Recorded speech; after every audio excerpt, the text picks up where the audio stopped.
چلیے ٹھیک ہے، بسم اللہ الرحمن الرحیم۔ بلاغہ سادسہ۔ سب لوگ لائن پہ ہو، حاضری لے لوں۔ عبدالعزیز، سراج ربانی، محمد آفاق، محمد اسماعیل، عامر ندیم، اچھا نثار احمد، قرۃ العین، مطیع الرحمان، محمد ریان، محمد شفیق، عبد الوارث، ابو صاحب، توفیق احمد، رحمت اللہ، عبد الرحمان، محمد عادل، عبداللہ۔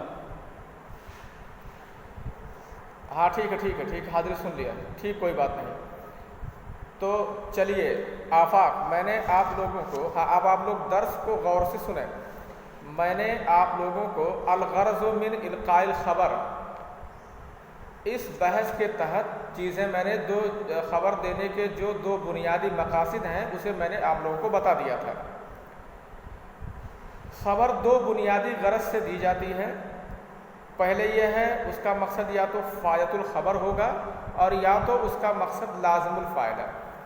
اگر سامنے والے کو یعنی مخاطب سامع کو اگر آپ کوئی جانکاری دینے کے مقصد سے خبر دے رہے ہیں تو اس کو بولتے ہیں کہ یہ فائدۃ الخبر ہے۔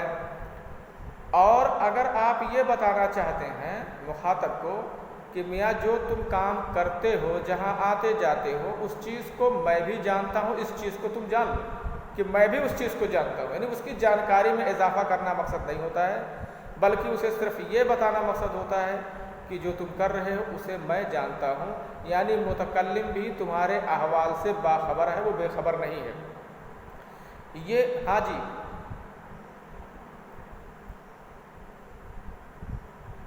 آواز ڈبل آ رہی ہے، سب لوگ بیٹا میوٹ کر لو، آواز ڈبل نہیں آئے گی تب، ٹھیک ہے؟ اب آواز صاف جا رہی ہے؟ ٹھیک ہے، سب لوگ میوٹ کر لو۔ تو میں نے بتایا کہ یہ دو اساسی اور دو بنیادی مقصد کے لیے خبر دی جاتی ہے۔ اس کے علاوہ دوسرے بھی بہت سارے اغراض و مقاصد ہیں جن کے لیے خبریں دی جاتی ہیں۔ آپ کی کتاب میں لکھا ہے قد یلقى الخبر لاغراض اخرى، یعنی فائدۃ الخبر اور لازم الفائدہ، یہ دو چیزیں بتانے کے بعد ایک قاعدہ اور لکھا ہے کہ خبر کبھی کبھی دوسرے مقاصد کے لیے بھی دی جاتی ہیں، تفہم من السیاق، جسے سیاق و سباق سے سمجھا جاتا ہے۔ اس میں سے کچھ چیزیں ہیں جو آ رہی ہیں، جیسے الاسترحام، رحم طلب کرنا، نرمی طلب کرنا۔ اس کے لیے مثال دیکھو، پہلی اور دوسری مثال یہ ہے فائدۃ الخبر کی، اور تیسری اور چوتھی مثال آپ کی بحث میں یہ ہے لازم الفائدہ کی۔ پانچویں مثال یحییٰ برمکی جو خلیفہ ہارون رشید کو مخاطب کرتے ہوئے کہہ رہے ہیں، وہ پانچویں مثال ہے، وہ استعطاف، استرحام کی مثال ہے، یعنی اس میں رحم طلب کر رہے ہیں، نہ کہ یہ یحییٰ برمکی خلیفہ ہارون رشید کو کوئی جانکاری دے رہے ہیں اور نہ ہی یہ بتا رہے ہیں کہ میں آپ اس چیز کو جان لیجئے خلیفہ صاحب کہ میں بھی اس چیز کو جانتا ہوں۔ ان دونوں میں سے کوئی مقصد نہیں ہے، بلکہ پورے برمکی قبیلے پر جو خلیفہ ہارون رشید ناراض ہو گیا تھا تو ان کو خوش کرنے کی کوشش کر رہے ہیں، ان سے نرمی طلب کرنے کی کوشش کر رہے ہیں۔ کہہ رہے ہیں ان البرامکۃ الذین رموا لدیک بداہیہ، داہیہ مانے ہوتے ہیں چالاکی، مکاری۔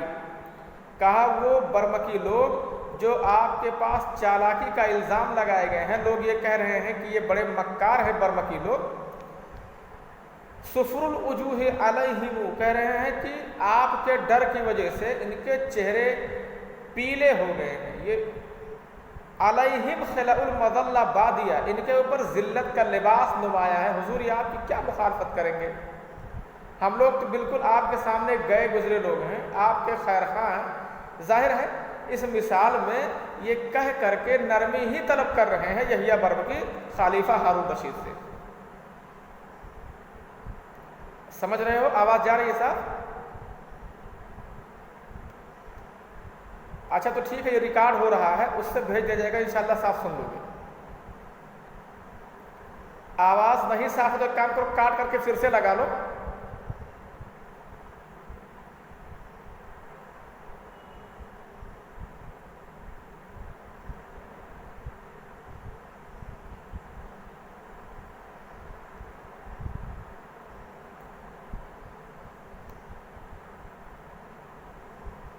تو پہلی، دوسری، تیسری، چوتھی جو مثال ہے، یہ جو خبر کے بنیادی اغراض و مقاصد ہیں، یعنی لازم الفائدہ اور فائدۃ الخبر، اس کی مثال ہے۔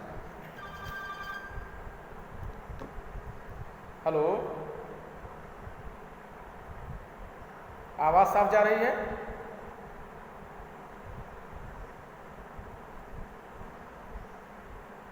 یہ ویڈیو چلی جائے گی نا تو آپ لوگ اسے سن لیجئے گا۔ آپ کیا بتائیں، آواز صاف کرنے کی کوشش کر رہے ہیں لیکن ہو رہی ہے صاف۔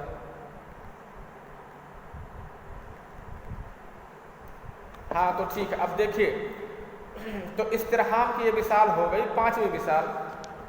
چھٹی مثال دیکھو، یہ قال اللہ تعالیٰ حکایت عن زکریا علیہ السلام، زکریا علیہ السلام کی حکایت اللہ تعالیٰ نے بیان کی ہے۔ تو کہا، انہوں نے کیا کہا؟ رب انی وہن العظم منی، میرے پروردگار میری ہڈی کمزور ہو گئی ہے، واشتعل الرأس شیبا، اور سبھی بال پک گئے ہیں۔ اس میں اظہار الضعف ہے، کمزوری کا اظہار کر رہے ہیں کہ پروردگار میری ہڈی کمزور ہو گئی ہے اور میرے بال پک گئے ہیں۔ اب کوئی آدمی اگر اس طرح بیان کرے کہ میں نہیں چل پا رہا ہوں، میں لاٹھی کے سہارے سے چلتا ہوں، تو اپنی کمزوری ہی کا تو بیان ہے اس میں۔ ساتویں مثال، قال احد الاعراب یرثی ولدہ، ایک دیہاتی نے اپنے بچے کا مرثیہ کہا ہے، اس میں کہا لما دعوت الصبر بعدک والعصا، جب میں نے آپ کے بعد، یعنی تمہارے انتقال کے بعد صبر اور غم کو دعوت دیا، اجاب العصا طوعا ولم یجب الصبر، تو غم نے تو بات مان لی، وہ موتی وہ فرما بردار ہو کر کے آ گیا، اور صبر یہ جواب نہیں دیا۔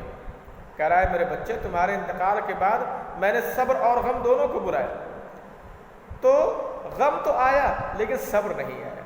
فَإِن يَنْقَطِعْ مِنْكَ الرَّجَاءُ فَإِن يَنْقَطِعْ مِنْكَ الرَّجَاءُ، اگر تمہاری طرف سے امید منقطع ہو گئی ہے، فَإِنَّهُ سَيَبْقَى عَلَيْكَ الْحُزْنُ مَا بَقِيَ الدَّهْرُ، تو بے شک جب تک زمانہ باقی رہے گا تمہارے اوپر غم باقی رہے گا۔ یہاں خبر دینے کا مقصد کیا ہے؟ مرثیہ، یہاں خبر دینے کا مقصد ہے حسرت کا اظہار کرنا، حسرت کا اظہار کرنا۔ عامر بن کلثوم کہہ رہے ہیں اذا بلغ الفطام لنا صبی، جب ہمارا بچہ دودھ چھوڑنے کی عمر کو پہنچ جاتا ہے، کوئی 2-2.5 سال کا ہو جاتا ہے جب ہمارا بچہ، تخر له الجبابر ساجدین، بڑے بڑے سرکش اس کے سامنے گھٹنے ٹیک دیتے۔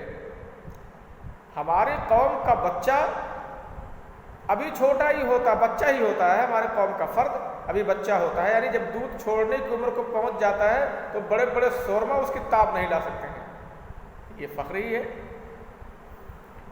تو اس خبر دینے کا مقصد یہ نہیں ہے کہ آپ کو کوئی میں نئی بات بتا رہا ہوں یا آپ کے علم میں اضافہ کر رہا ہوں یا میں یہ بتا رہا ہوں کہ میں بھی اس چیز کو جانتا ہوں، بلکہ اس کا مقصد ہے اپنی بڑائی بیان کرنا، فخر بیان کرنا۔ اور ایک مقصد ہوتا ہے الحث علی السعی والجد، کوشش اور محنت پر ابھارنا۔ کتب طاہر بن حسین عباس بن موسیٰ، طاہر بن حسین نے عباس بن موسیٰ ہادی کے پاس ایک خط لکھا۔ خط اسے لکھا تھا کہ وہ جس علاقے کے وہ ذمہ دار بنائے گئے تھے اس کا خراج وصولنے میں سستی کر رہے تھے، تو ان کو سستی سے دور رہنے کی تلقین کی اور محنت اور کام کرنے پر ابھارا۔ تو کہا وَلَيْسَ أَخُو الْحَاجَاتِ مَنْ بَاتَ نَائِمًا، ضرورت مند وہ نہیں ہے جو سو کر کے رات گزارے، ضرورت مند وہ ہے جو ڈر کر کے بھی رات گزارے۔ یعنی آپ ڈریے نہیں، سستی مت کیجئے اور اپنا کام کیجئے۔ تو کام کرنے پر ابھارنا بھی ایک خبر دینے کا مقصد ہو سکتا ہے۔ تو خبر دینے کے جو بنیادی مقاصد ہیں وہ دو ہیں، فائدۃ الخبر، لازم الفائدہ۔ اس کے علاوہ اور دیگر اغراض و مقاصد کے لیے بھی خبریں دی جا سکتی ہیں، جیسے الاسترحام، اظہار الذات، اظہار التحسر، فخر، الحث علی السعی والجد۔ ان تمام چیزوں کی ایک ایک مثال میں نے آپ لوگوں کے سامنے پیش کر دی ہیں۔ امید ہے کہ آپ لوگ ان تمام چیزوں کو سمجھ گئے ہوں گے۔ بحث میں دیکھو، تدبر المثالین الاولین تجد المتکلمہ، آپ پہلی دونوں مثالوں کو دیکھو، یعنی ولد النبی صلی اللہ علیہ وسلم والی مثال اور کان عمر بن عبدالعزیز والی مثال۔ آپ متکلم کو پائیں گے انما یقصد ان یفید المخاطب الحکم الذی تضمنہ الخبر، وہ یہ چاہتا ہے کہ مخاطب کو اس بات کا فائدہ پہنچا دے جسے خبر شامل ہے ہر مثال میں، اور وَيُسَمَّى هَذَا الْحُكْمُ فَائِدَۃَ الْخَبَرِ، اور اس حکم کا نام رکھا جاتا ہے فائدۃ الخبر۔ تو متکلم پہلی مثال میں وہ یہ چاہتا ہے کہ سامع کو وہ بتا دے جسے سامع نہیں جانتا ہے، یعنی اللہ کے رسول کی پیدائش، وحی کرنے کی تاریخ، اور وہ زمانہ جس میں کہ آپ مکہ میں رہے، یعنی نبوت پانے کے بعد اور کتنے دنوں تک آپ مدینہ میں رہے۔ یہ سب باتیں وہ مخاطب کو پہنچانا چاہتا ہے، اس کے علم میں ان باتوں کے ذریعے سے علم میں اضافہ کرنا چاہتا ہے۔